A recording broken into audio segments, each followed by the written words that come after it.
Okay, so today we're going to be talking about cryptography. So when you think of cryptography, you might think of, I don't even know, Bitcoin. You might think of spies who have secret codes, who encode messages and send to each other. And that's one thing that people use cryptography for, but it's also a really important part of computer science. It's used all the time in CS. We have to make our information secret all the time. So translating code like English words, for example, into code is called encoding because you turn it into code. And taking it out of code is called decoding when you turn it from the code into English again. So yeah, Morse code. Some of you have noticed. That's what I have up here. Morse code is a type of cryptography. You're turning letters into symbols. There's a symbol for each different type of letter. A is dot, dash, etc., etc. When you send Morse code, you send dot, dash, dash, whatever, and they translate it when they receive it. And that's what encoding and decoding is. And it works great because if you just hear some dots and dashes, you're not like, I know what this means. It's just dots and dashes. It keeps it secret unless you have the key. And what a key is basically what helps you translate code back into a language or translate it from a language to code. So the key for Morse code is this big chunk. Other keys for different codes that could just be a number. And in computer science, the keys are actually usually code. They're just pieces of code that will translate it for you. And you don't even have to know what the key is.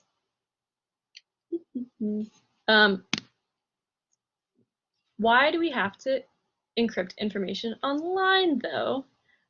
We have to encrypt information because we share a lot of our information online. Even if you have a website that just has like your email and a password, it's still important to keep that secret. The way that websites store passwords is in databases, but they don't store them just like words. They store them like a bunch of gibberish, which is the code, so that if you hack into a database, you can't just get everyone's passwords immediately. It makes it a lot safer. But some websites are still pretty easy to get into. And if you have a weak password, it can be really easy to hack into your account. I'm going to share both of these websites at the very end so that you can try them out yourself. But if you were here on the inspect one, you might remember how secure is my password. You can write in a password and it tells you how easy it would be to hack it. And Have I Been Pwned is a website that shows you whether or not your email address has been involved in a hack. So if you've signed up for something with your email address like Facebook and Facebook has been hacked, it will tell you everything that's happened to you. I put mine in. I blocked out my email, but you can see maybe that it says I've been pwned on 9 breach sites, which is way more than I thought. It was things I didn't even remember signing up for. But yeah, information security is really important. But I'll share that with you later. I don't want to keep talking this whole time. That is true. Many people, you might not know you've been hacked before, but I'll share them at the end so everyone will have a chance to do it. So what we're going to do now is make our own ciphers. We're going to make 2 today. I sent out in the email that you need to have a piece of paper or a few pieces of paper and a pencil and maybe some scissors. So the first thing we're going to do, we're going to go through 2 different types of code. This is Pigpen. Some of you have already heard of it, I can see. It's a code that's had a long history. It's stretched all the way back to ancient times, apparently. And it is very similar to Morse code. You just translate, each letter has a different symbol that goes with it, and you translate it into those letters. And it's really easy to make. So everybody get a piece of paper, get something to write with, and I will walk you through how to make this easy cipher. So the first thing we're going to do, all you have to do is draw 2 sort of tic-tac-toe boards and 2 X's. Make sure they're pretty big because you want to put a letter in each of the little tic-tac-toe sections. All of them.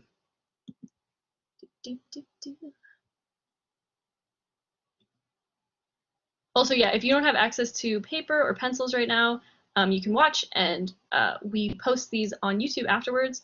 So if you can't do this right now, you can always do it in the future when you have access. So yes, just draw 2 tic-tac-toe boards and 2 X's. I'm going to do a poll. You do both. Just like up on my screen, you got a tic-tac-toe, another tic-tac-toe, an X, and another X. You want to draw both. Oop, I skipped ahead. I'm going to draw a poll. Are you done? You may be able to see.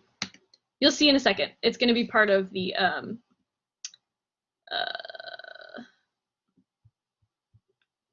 cipher, or the key. Oh, you can all see my poll. Perfect. Most of you are done. Cool, cool, cool. So next step. On one of the tic-tac-toe and one of the X's, you want to draw a dot in each section. So you want to make sure that each dot, or the dots in the tic-tac-toe leave space for you to write a letter in. So like say I wanted to write a letter here. I still have room without writing on top of the dot. Oh geez, I skipped ahead. I keep skipping ahead. So make sure you do that. Put a dot just on the ones on the right. Only those ones. And then once you do that, because you can still see the dots, I'll just skip ahead. You want to put the letters of the alphabet into each of these things. So for the tic-tac-toe ones, the first one you've got A to I, just left to right, A, B, C, D, E, F, G, H, I. The next one you've got J to R, and then for the X's you do S, T, U, V, W, X, Y, and Z. So make sure you fill those in.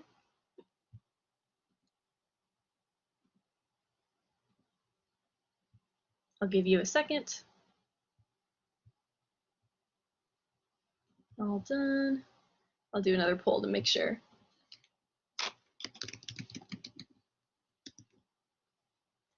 I'll leave on this poll for a bit, and then you can just click yes when you're done. And when I see a few people are, most people are done, I'll move on to the next step.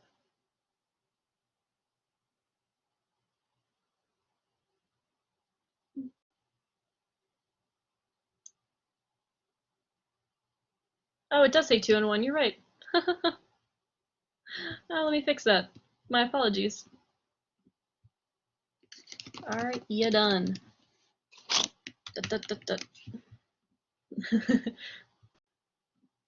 That's better. Now it says yes and no.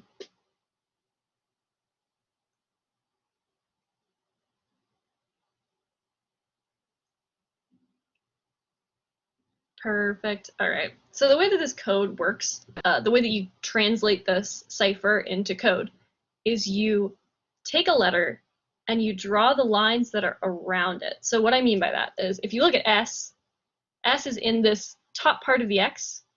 So if I wanted to draw S, I would write basically a V. But if I wanted to draw T, I would draw this sort of like sideways V. It's like a greater than symbol.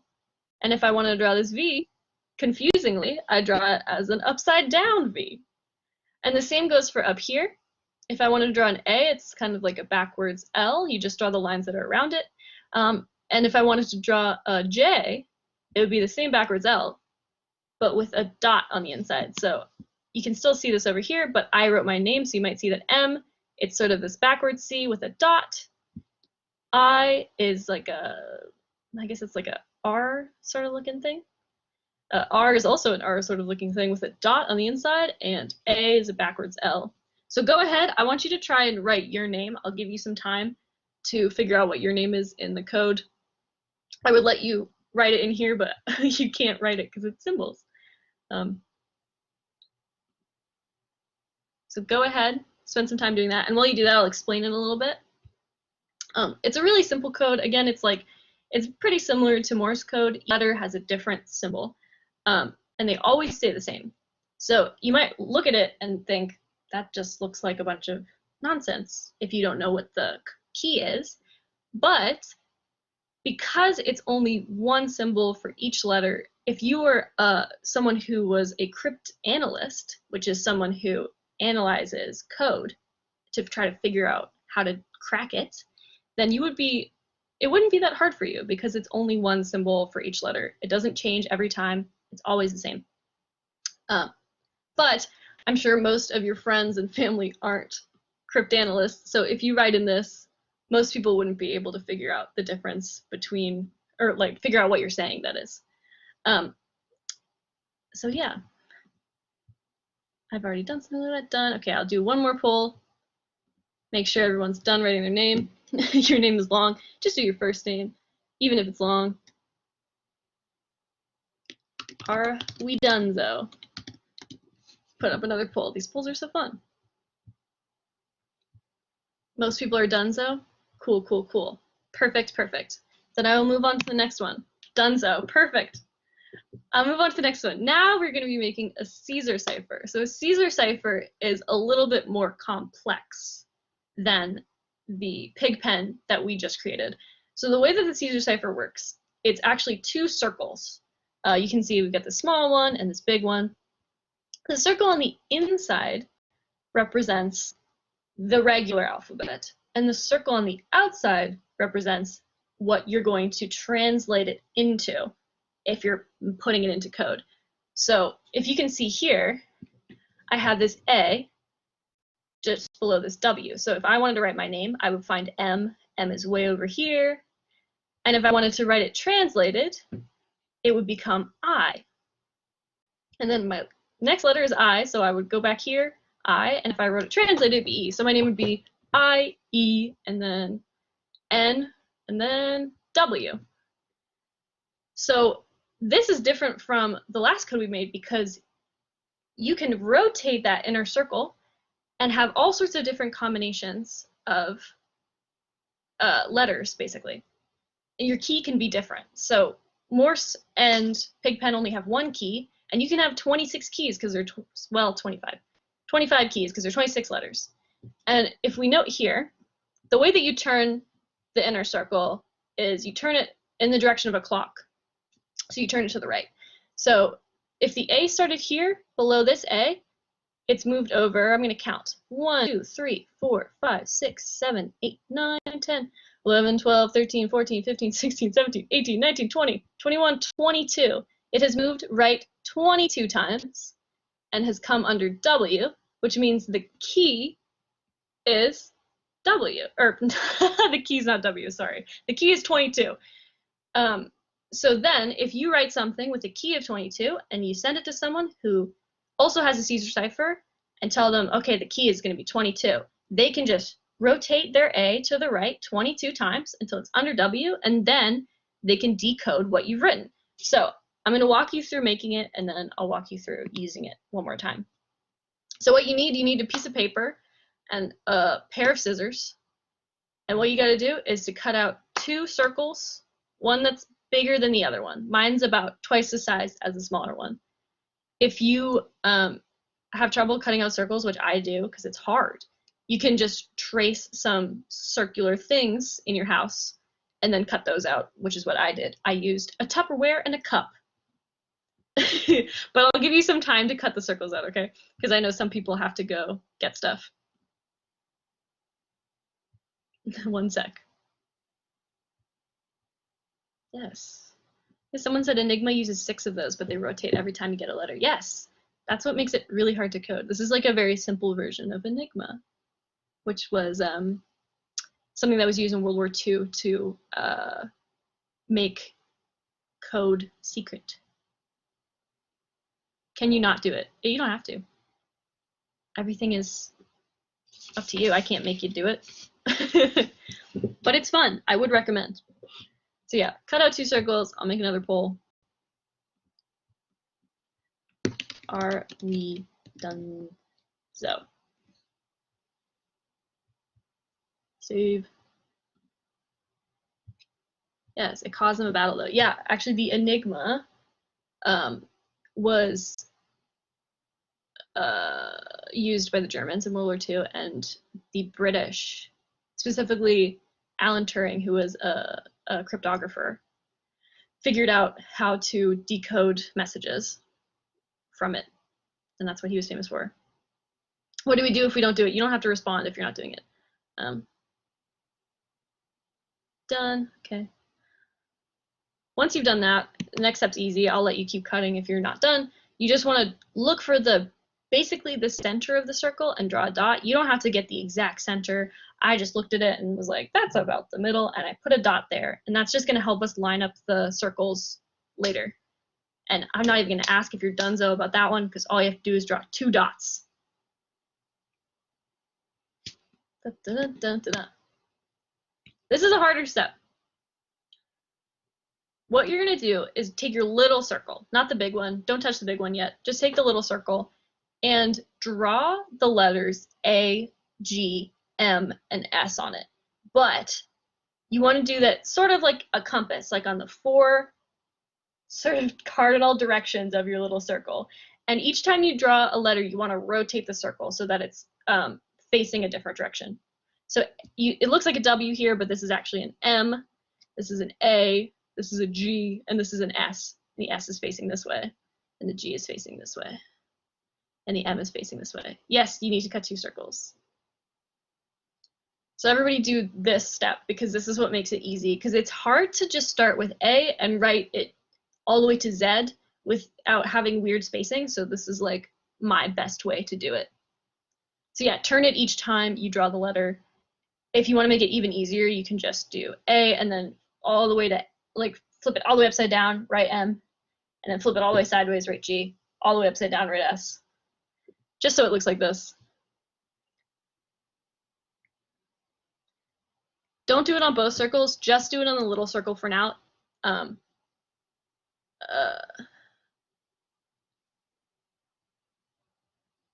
circles are too big. Well, you can cut one of them smaller. Yeah, sorry, Dan said yes to doing it on both circles. We're just doing it on the little circle for now, because it's easier to just do it on one than to do it on both. So, has everybody done that? I should make a new donezo poll, I guess. Are we donezo? Can't spell. No, some people are saying no, some people say yes. I'll give you like a little bit longer. Oh, you're mostly done. My method to make this faces even is kind of weird, but I'll talk you through it. So there's 5 letters between the letter A and the letter G. So to make it evenly spaced, because I find it really hard, because I always get weird gaps and it's kind of hard. What I do is I scrunch up my fingers really small so that I can fit all 5 of my fingers between A and G. And then above each finger, I write the letter. That might be confusing, but you can see here on the second picture, between G and M, there's 5 letters. So I put H above my thumb, I above my pointer finger, J above my middle finger, K above my ring finger, and L above my pinky finger. It's just so that it like spaces out easier. If you think that you can do it fine, go ahead. I just like, it's kind of hard. So that's my method. And then once you get from M to S, you actually need 6 fingers. So you have to leave a gap for a 6th one. And then between S and A, there's 7 letters. But yeah, you can just eyeball it if you want to. You don't have to do it with my method. That's just my way of doing it. You have one you made at camp. Cool, that's way easier. Yeah, you just do this in the small circle for now. It's a lot easier to do it in the big circle once you've done it in the little circle.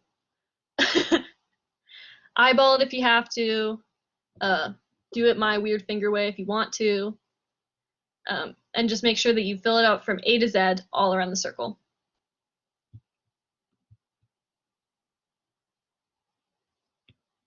Yes, you just do it in the small circle. Da, da, da, da, da. Give you a few more seconds.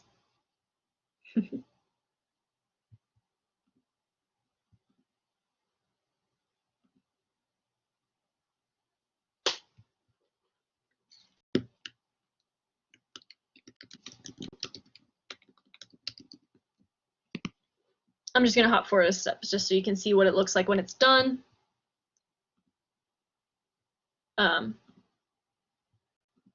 it's going to look like this. You got A to Z all the way around the outside of your circle. You can even see mine has some awkward spacing, and that's okay. But once you're done with the middle circle, and you have all the letters of the alphabet around it, place it so that it's inside of the middle of the big circle. So you want to make sure there's room on the big circle around the outside so you can draw letters. Keep it in the same spot the whole time, and on top of where the little circle is, where the letter is, draw that same letter, which is a weird way to say that, but just write the same letter above the one you just drew in the small circle on the big circle. Yeah, you can tape it down if you want to. You can just put your finger on the center of it to keep them from rotating, but you always want to make sure that the A is below the A the whole time while you're drawing all the letters on the big circle.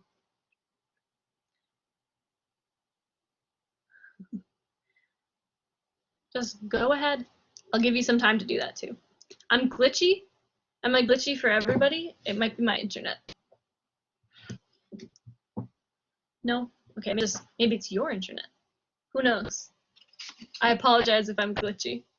Hopefully you can still figure it out. And if you're behind on this section, that's okay. We're still going to post the video, so you can pause it if you need to in the future. But right now, I'm just going to keep trucking through.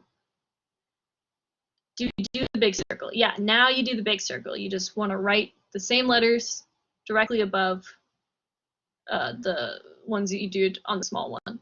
So like, yeah, N goes above M, M goes above M, just like this.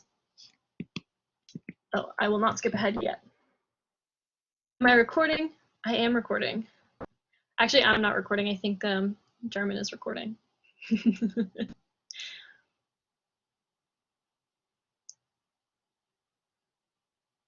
Yes, big thumbs up from Jarman. He is recording. But yes, I'll give you a few more seconds to do this. Do one more Dunzo poll. I will no longer be doing Dunzo polls. Are we done the circles? Circles, question mark. Bam. So you should have A to Z all the way around. Does it need to be perfect? No. Mine's not perfect. It would only be perfect if you had like a ruler and a protractor, but I'm not going to make you do that. Too much work. Dunzo, dunzo, dunzo. Perfect. So put your finger on the center of your little circle, very middle, and rotate it over to the right by 1 so that the A on the little circle is underneath the B on the big circle, just like this. Just rotate it over 1. That is a key of 1, and you have just changed your cipher. So now, when you write your name, mine will be M becomes N. I here becomes J. R is underneath my hand. No, it's not. R becomes S, and A becomes Z. So if you want to translate your name right now, just to try to figure out what it is, just rotate it over by 1 to the Z on this little mini circles underneath the A, and then you can write it in the chat. Mine is, once again, N, H, nope, not H, J, S, Z. ZMZ, yes, nice. So yeah, try translating your name, just as a little practice. We're going to do some more fun stuff in a second with it. If you're not done yet, that's okay. I'll give you a little time to catch up. Just try to write your name and post it in the chat so we can all see what your name is with a key of 1. And if you have a long name, you can always do the shortened version of your name. Like if your name is, I don't know, I can't think of anyone. Thomas, you can put Tom. Perfect. JFMFO. Yeah, and if yours is a little messed up, that's okay. You can always look at mine. I do have a couple letters under my finger in this picture, but you can try to use this to figure out what it is. And if you really can't figure out what it is, with a key of 1, you just move over a letter by. So if your name is James, it would be K, B, N. What comes after E? F, and T. It's just moved over by 1 letter. And this is like the very easiest key that you can do.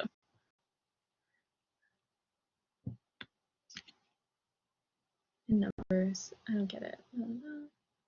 Yeah, I'm switching my key. Yes. So what I'm going to do now is I'm going to take us through a little,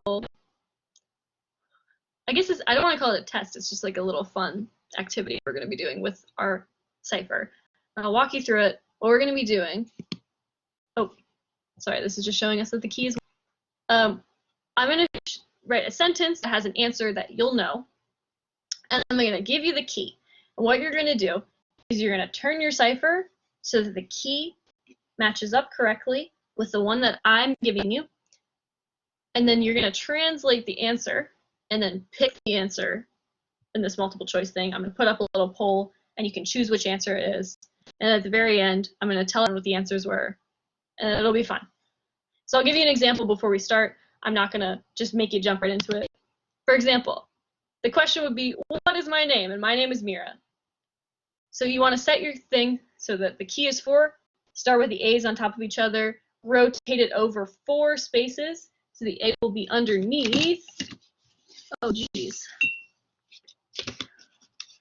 1, 2, 3, 4, it'll be underneath E. I don't know if you can see me in the corner. I wonder if I can make myself bigger. If you click on my little face in the corner, you can make me bigger. Your cipher will look like this.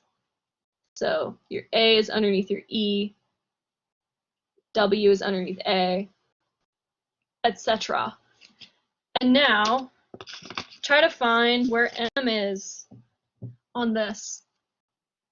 And if you look on mine, M is underneath Q. So if you look over here, we have I, E, N, W, Q, M, V, E, and Z, V, E, N. So the only way it could be me is if it were B. Oh, the answer is not B. The answer is A. I wrote it wrong, but but the answer is B. Mira with a key of 4 becomes Q, M, V, E. And that's how you do it. So don't like try to translate each and every one. Just try to think of the answer in your head. Translate that. Usually you just need the first couple of letters, and then you'll get the answer. So I'm going to prepare a poll. Multiple choice. A, B, add a choice. C. That question. It's okay if you failed. This is not a competition. You're not getting graded on it. It's just fun. So I'm going to do the first question. I'm going to put up the poll. Don't vote for it yet. I'm going to put up the poll. And now, this is the first question. What is the name of the place I work at? It is currently on my shirt. You can click on my face in the corner and you can see it. And the key is 1. Easiest key. Just rotate it over by 1 so the A is underneath the B. And try to choose an answer.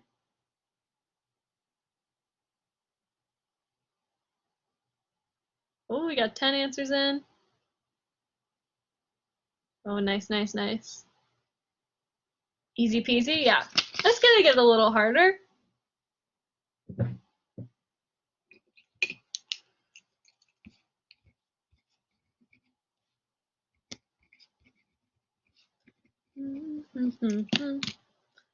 All right, most of the people have replied. I'll give you 5 more seconds, 4 more seconds, 3, 2, and 1, and I'm gonna move on to the next one. Looks like most people chose C. We'll see. I'll tell you all the answers at the end. Let me make another poll. A, B, add choice, C. Don't vote yet. Okay, the next question. When you turn words into code, what is it called? You're turning it into code, if you remember how I said it. Because when you take it out of code, it's decoding. When you turn it into code, what is it? This is the key of 2, so your A should be underneath C now. You're just moving it up by 1. One more hint. If you turn coded language into English, it's decoding. If you turn language into code, it's called blank coding. And the key is 2. So you could always try, if you don't remember what the word is, you could always try figuring out what each of these mean. Like, what is R with a code with a key of 2? Oh, it's T. You think it starts with T? Is it to coding?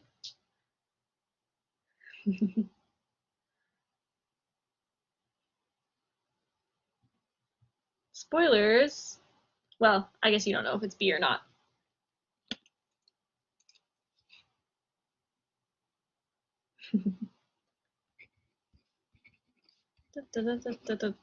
Okay, and now I'm going to move on to the next one. Close this poll, make a new poll, multiple choice. Question 3. A, B, and C. The next question is, what type of code uses dots and dashes? You should remember this, pretty easy, but this time the key is 10. So you want to rotate it so that your A is underneath 1, 2, 3, 4, 5, 6, 7, 8, 9, 10, K. So A will be under K, like so. 1, 2, 3, 4, 5, 6, 7, 8, 9, 10. Yeah. I'll show you over here. Like so. A up here is O, and then over here. Oh, no, rotating this way. It's hard to see myself do this in the camera. A should be under K on the little one.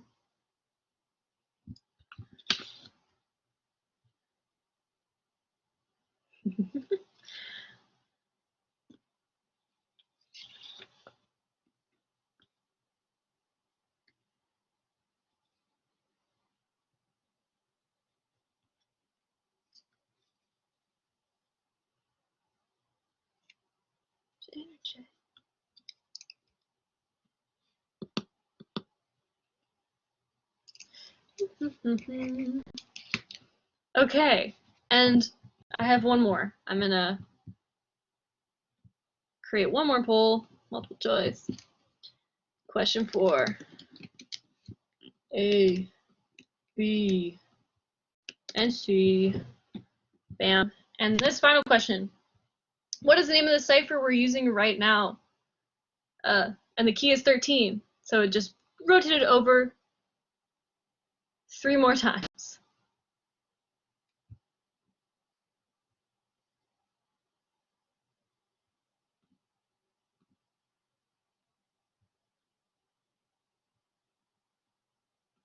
Oh.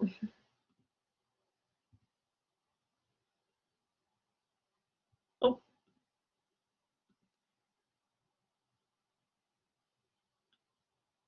So I actually didn't explain why this is named the way it is. It's named after a Roman emperor, if you recall. And it was because that he used it to translate secret messages so that when he sent them out, if people found them, they wouldn't understand what he was saying. Got a few more left. I'll give you 5 more seconds to respond, and then I will reveal the answers.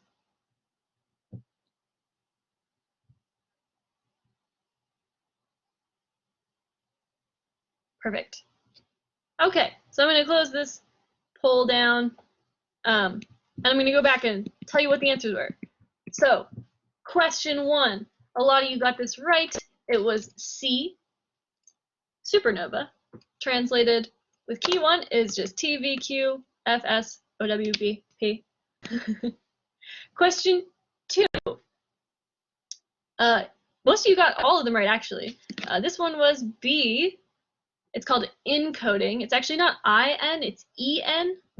But, you know, good enough. It was right. Most of you got it right. It was B. Question 3, what type of code uses dots and dashes? It was Morse code. And most of you got it right. It was letter A. And question 4, what is the name of the cipher we're using right now? It's called a Caesar cipher, if you recall, and that one was B, which most of you got right. So good job, everyone. I'm going to switch back to me for a second. I'm going to stop sharing for a mo so you can see my face while I finish up this activity.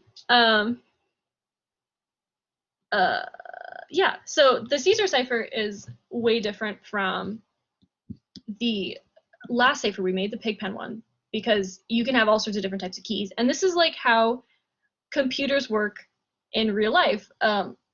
It's really easy to decode something if it only has one key that never changes, but it's a lot harder to do it if you always have a different key. So if I was like, oh, I'm going to do a key of 2 and send a message, and someone interpreted it and they figured out, oh, this letter means this, I could just change the key the next time and they would get it, try to use the last key they had and be like, what happened? This is way different. This is just gibberish. So this makes it a lot harder to decode. And that's sort of what they do online. For example, if you send an email, it goes out by packets online. It gets split up into little pieces of data and goes out on the internet and then shows up at the person's computer you want to send it to. But while it's on the internet, it actually gets encrypted or encoded so that if someone online was like, I'm going to try to steal this email before anybody else can see it, they will just get a bunch of nonsense. So it only gets decoded by your computer, and the only people who have access to the key, which is just a piece of code that turns it back into normal language, are the sender and the receiver of the data. So that's how it works online. Obviously online it's a lot more complex than the Caesar cipher, but it's very similar to the Caesar cipher in that way, that like it can always change. You always want to keep it different so that people can't hack stuff all the time. But yeah, that's all that I have for you today. I hope you learned some fun stuff. If you actually have any questions right now about internet security or hacking or anything like that, I can probably answer them if you have any questions. But if not, hope you learned some stuff, and you can leave whenever you want to. Also, I will send you the links to the websites I talked about earlier. HowSecure is my password is this one, and haveibeenpwned.com is this one. You can click on them in your chat and they should open in a new tab and you can try those out. But yeah, if you don't have any questions, feel free to head out whenever you want. But thanks.